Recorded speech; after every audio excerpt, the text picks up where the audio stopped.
Hola, ¿qué tal, chicos? El día de hoy vamos a iniciar la clase de Historia del Perú para los alumnos de sexto grado de primaria. ¿Ok? Nos vamos a ubicar en el tema del día de hoy, la prosperidad falaz, el boom del guano o el boom guanero. Capítulo 1. Nos vamos a irnos a la cronología de la historia, y como tú y yo sabemos, la cronología de la historia peruana está dividida en época prehispánica, época virreinal y época de la República. Muy bien, lo que nosotros nos tenemos que ir o transportar a la época de la República. El Perú ya ha sido, independizado por San Martín. Estamos en la época republicana, o sea, esta característica es que va a ser gobernado por un Estado y liderado por el presidente. Bien, ¿por qué el título de la prosperidad falaz y el boom guanero? En esta época del Perú, es un Perú que va a tener un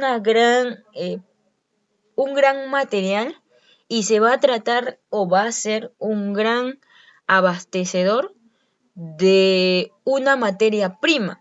Esta materia prima va a ser dado por este animalito que podemos observar aquí. Te presento al ave guanay. También hay aves como el pelícano y otras aves que van a ser llamadas las aves guaneras. Pero lo que nos interesa a nosotros ahorita es esta ave, es el ave guanay de las islas de Chincha. Entonces, el Perú va a destacar mucho en esta época, estamos hablando del siglo XIX, donde el Perú va a ser el principal abastecedor de una materia prima que en este tiempo va a ser muy importante y obviamente va a salir de esta ave. El material o la materia prima que te estoy hablando se llama el guano.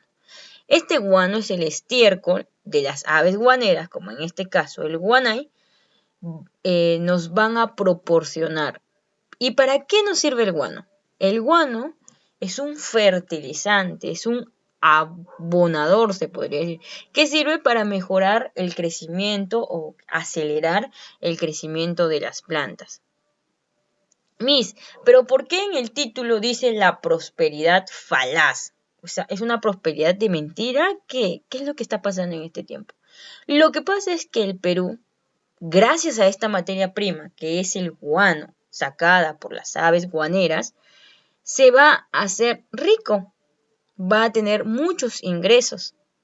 Entonces, si va a tener muchos ingresos, significa que nuestra economía tiene que estar bien. Y en este momento el Perú tendría que haber aprovechado a invertir y crear empresas para un futuro. ¿No es así? Basadre no está de acuerdo cómo el Estado está manejando los ingresos de la explotación del guano. Y por eso le pone el título Prosperidad Falaz. Porque los ingresos del guano no van a ser destinados para crear empresas, sino van a estar destinados para otro tipo de inversiones. En el caso del guano, entonces va a ser algo de mentirita, va a haber una prosperidad, pero posteriormente nos vamos a dar cuenta que esta prosperidad era pasajera, era momentánea. ¿Bien? El guano se explotó de diferentes maneras, tuvo 4 etapas. La primera etapa de la venta de guano fue la venta del arrendamiento. Arrendar, alquilar. Se alquilaba estas islas a personajes o a comerciantes y estos comerciantes pagaban anualmente al Estado. Su segundo proceso, la segunda manera de vender el guano es mediante la venta directa. En este caso, ya las compañías extranjeras trabajaban con empresas que nosotros habíamos delegado el guano. La venta era ya directamente con las empresas, ya no había un antecesor o un intermediario. La tercera es los consignatarios. Se van a firmar, el Estado va a firmar contratos particulares con personas consignatarias que se van a encargar de explotar el guano, venderlas al extranjero y pagar un pequeño abono al Estado. Y por último tenemos la última fase, que es el contrato Dreyfus. Este contrato de Dreyfus es al abarcar todo el monopolio de la venta de guano y solamente se va a dedicar a una sola empresa. En este caso, la venta encargada o la empresa encargada para vender el guano va a ser la empresa francesa Dreyfus. Muy bien. En el caso de a dónde van a ir destinadas las ventas de los guanos, pues obviamente vamos a tener primero un 7% para el tributo del indígena y la abolición de la esclavitud.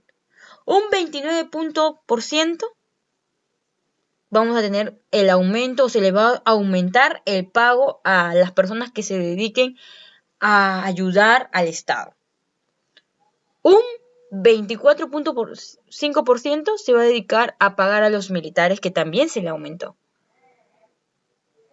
Un 8% se va a dedicar a pagar la deuda externa. Un 11% pagar la deuda interna que se ganó gracias a la consolidación de la independencia. Y por último, un 20% en la inversión de ferrocarriles. Entonces, si vemos este cuadro estadístico, nos damos cuenta que hay una gran inversión en pagar a funcionarios, no en invertir en empresas para un mejor Perú, sino en pagar a funcionarios que supone que deberían haberlo hecho por vocación, ¿no? Entonces, he ahí que no hay una inversión buena. Significa que posteriormente este dinero que le vamos a pagar a los burócratas no va a servirnos, no nos va a resultar un nuevo ingreso, porque es un ingreso donde se les va a pagar y se paga a los burócratas. Tenemos como presidentes en su primer gobierno a Ramón Castilla. Él obviamente va a establecer la venta del guano, pero una venta del sistema de consignatarios.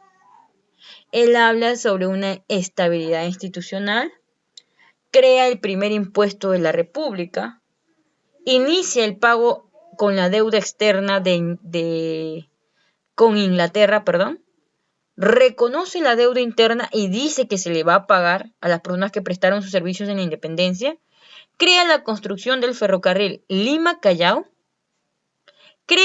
convoca el primer Congreso americano donde van a venir los países, o van a venir otros países aquí, al Perú, al centro de Lima, entre otros. Y en su primer gobierno también llegan los inmigrantes, los chinos, llamados los chinos culíes, porque trabajan en las haciendas y también trabajan en las islas guaneras. También tenemos el gobierno de Rufino o José Rufino Echenique.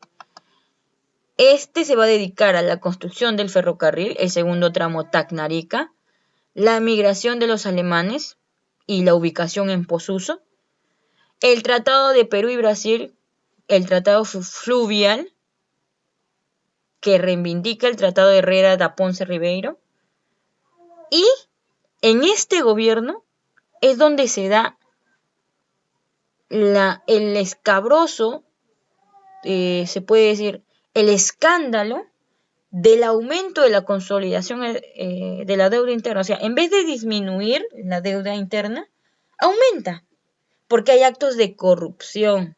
Aquí es donde más se van a falsificar firmas, tanto de Simón Bolívar como de San Martín, para cobrar por servicios que ni siquiera se han prestado. O sea, van a falsificar firmas. Es aquí donde se da el acto de corrupción. También en este tiempo tenemos un segundo gobierno liderado por Ramón Castilla en el año de 1855 al año 1862.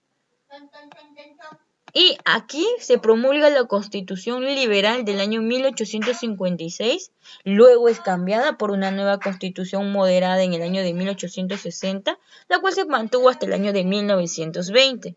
También tenemos la moderna, continuamos invirtiendo en cosas que realmente no nos van a servir para un futuro, sino que nos van a, al contrario, nos van a, sí, modernizar, pero no con una inversión o con un ingreso posteriormente. Se crea el telégrafo Lima-Callao, se construyen redes de agua y desagüe, se confecciona el primer mapa general del Perú a cargo de Felipe Paz Soldado. Entonces, para tener claro esto, obviamente que en este tiempo tenemos este problema. Es una inversión innecesaria. No aprovechamos lo que nos había dado y lo que estábamos explotando, no lo estábamos aprovechando. Bien, alumnos, el día de hoy solamente vamos a resolver estas 4 preguntas de la retroalimentación. Aquí tienes la primera pregunta. ¿Cómo denominó Jorge Basadre la época del guano? ¿Cómo lo denominó? ¿Te acuerdas? Segunda pregunta. ¿Cuál fue la isla de mayor producción guanera? ¿Cómo se llamaban las islas donde estaban la mayor producción de guano? Ya lo dije, así que recuérdalo. 3. ¿Qué gobierno inició la ley de consolidación de la deuda interna?